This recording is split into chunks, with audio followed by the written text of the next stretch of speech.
আসসালামু আলাইকুম। লখনৌর ব্যাটারকে আউট করে কেমন উদযাপন সচিন পুত্র অর্জুন টেন্ডুলকারের। আজকে যেখানে ব্যাট করতে নামেন লখনৌর ব্যাটাররা প্রথম 4 রানে প্রথম উইকেট হারায়।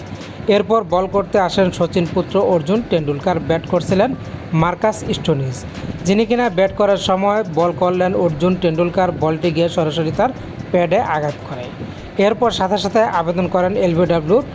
আম্পায়ার সাড়া দিচ্ছিলেন না, কিন্তু আবেদন করেই যাচ্ছিলেন সচিন পুত্র।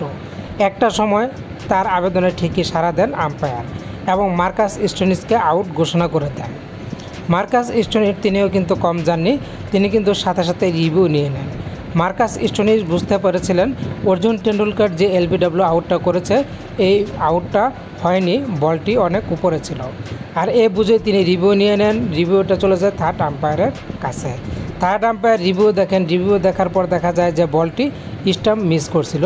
আম্পায়ার যে আউটের সিদ্ধান্ত দিয়েছিলেন, শেষ পর্যন্ত আম্পায়ারকে তার আউটের সিদ্ধান্ত পরিবর্তন করতে হয়। এদিকে মার্কাস স্টোনিসকে আউট করে উদযাপন করেছিলেন সচিন পুত্র, কিন্তু তার সেই উদযাপন বেশিক্ষণ স্থায়ী হলো না।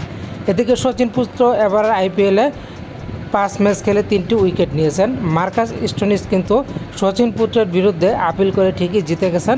শেষ পর্যন্ত নট আউট ঘোষণা করতে হয়েছে। আর তখনই মার্কাস স্টোনিস একটি মুচকি হাসি দেন। এদিকে সচিন পুত্র অর্জুন টেন্ডুলকার উইকেট পেয়ে উইকেটটা ধরে রাখতে পারলেন না, উইকেটটা হারালেন।